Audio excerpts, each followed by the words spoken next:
Welcome to another episode of WeighOut Wednesday. My name is Dr. Ashley Southard, coming to you from Scottsdale, Arizona, with a New Beginning Outpatient Treatment Center and the Healthy Way Out Emotional and Binge Eating Weight Loss Program. Now, this month I'm talking about comorbidity, which is when two or more psychiatric diagnoses occur together at the same time. And most people with binge eating disorder often have another comorbid psychiatric diagnosis at the same time. Now, last week I talked about ADHD and binge eating disorder, and today I want to talk about anxiety and binge eating disorder. Now, studies show that about 40% of people with binge eating disorder also struggle with anxiety.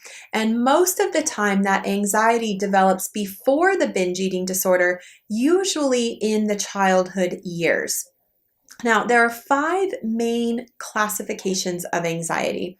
There's generalized anxiety disorder, obsessive compulsive disorder or OCD, panic disorder, social phobia or social anxiety, and post-traumatic stress disorder or PTSD. So I want to go through each of these real briefly and then talk about kind of how these can lead to binge eating disorder, or at least dovetail with the symptoms of binge eating disorder.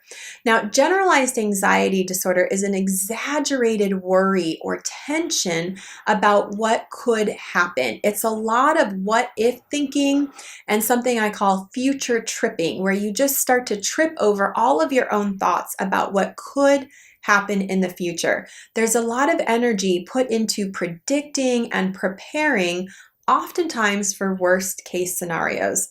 So generalized anxiety tends to show up in general ways throughout the day. So it takes up a lot of mental energy for people who struggle with this. Now, OCD is another type of anxiety, and this is obsessive compulsive disorder because there are obsessions and there are compulsions. Obsessions are the ruminating thoughts, the repetitive thoughts that you might have, and then the compulsions are the behaviors that you do to get relief from those thoughts. So, for example, if you have a repetitive thought that your hands are dirty and that they need to be cleansed of germs, the compulsion then might be to wash your hands several times in 1 hour to try to get relief from the obsessive thought that your hands are dirty. Okay? Now, a lot of times with binge eating disorder, this will show up in food rituals where things have to be done in a certain way. You have certain thoughts about food and then you act those out vis-a-vis compulsions.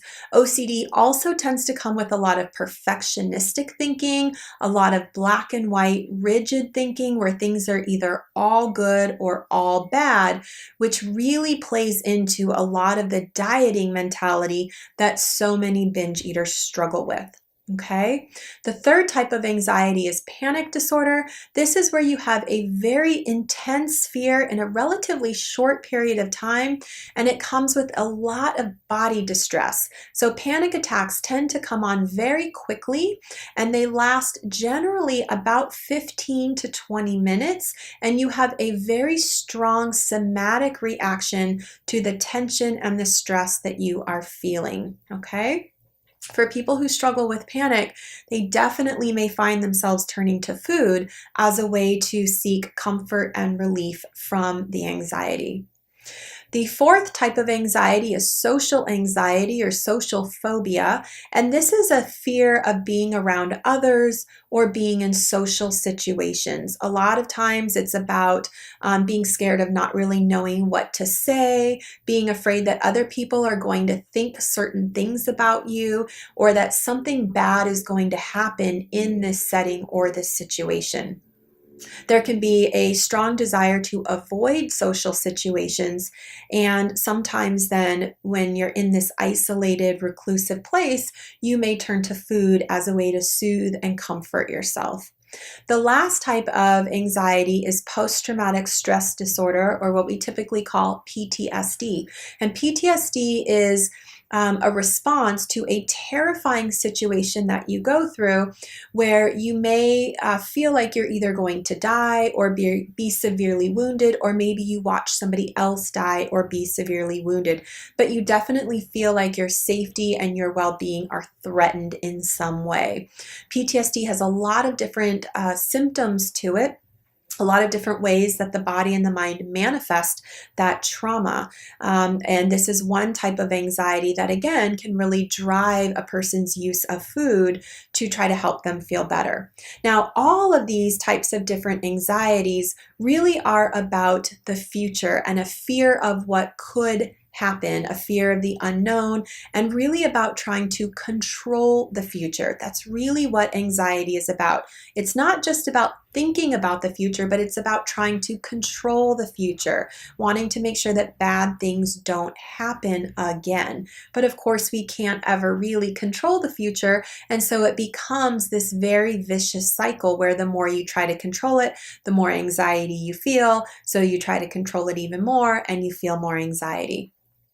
When your body feels anxiety, it releases cortisol, which is a hormone associated with stress.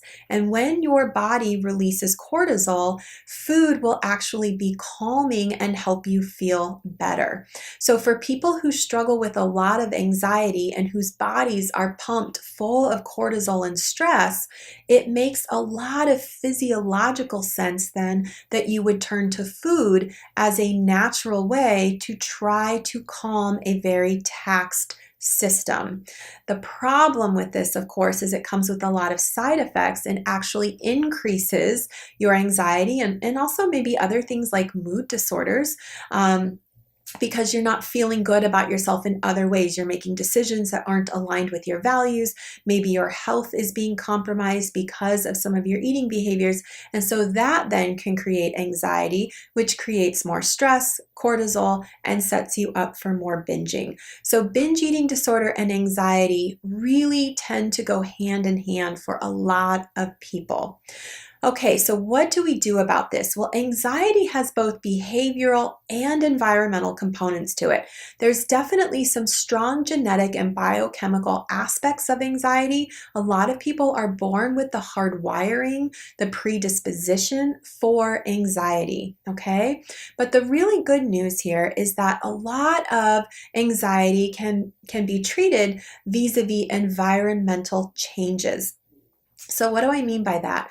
Well, the first thing that we want to look at with anxiety is the psychological and emotional roots. So what is driving these anxious thoughts and behaviors and feelings? For many people, they come into this anxiety, honestly, vis-a-vis earlier life experiences where they really were out of control. It really was scary. They really did have a lot to worry about. And then that kind of stays with them into adulthood. So one of the first things we want to do is really look at what are the emotional roots of your anxiety. And one of the things that I like to look at is where did it actually protect you when you were younger? And by younger, that could be any point earlier in your life. For a lot of people, it does tend to show up in those childhood years, but that's not always the case. So we want to look at where did you need to be on guard? Where in your life was the future looking kind of scary? Maybe there was a lot of change or unknown going on that you didn't have any control over. It would make a lot of sense that you might develop anxiety in response to that. Okay. Another thing we want to look at is behavioral changes. So one of the things that we do in therapy to address anxiety from a behavioral perspective is called desensitization. So really identifying the things that cause you a lot of anxiety and then intentionally exposing you to those stressors and preventing the anxious or stressful response. Really rewiring your body to stay calm and in control even in the presence of those stressors. Okay. Two other interventions, of course, we can always use movement, intuitive movement and exercise as a way to help regulate our body. So when we exercise, we actually metabolize the stress hormone cortisol. So it's a really helpful way to calm your body down. If you've ever been really anxious or jittery, and then you take yourself on a walk and you feel better, both from a physical perspective, but also an emotional perspective, that's part of what's going on is you are metabolizing some of that jitteriness and that stress that's been built up in your body vis-a-vis cortisol. And then last, we have psychotropic medication as another option. Many people do take SSRIs, things like Prozac or Lexapro, to help them with their anxiety. It can help balance out some of the biochemistry so that you feel more calm and in control. Certainly always check with your doctor before taking any medication. So I hope that this information helps you in better understanding how binge eating disorder and anxiety go hand in hand. If these are symptoms that you struggle with, definitely know that you are not alone. Again, 40% of people will struggle with both of these disorders at the same time. Seek professional help, talk with your primary care doctor, talk with a therapist. You absolutely can feel better and you can absolutely recover from both of these diagnoses, okay?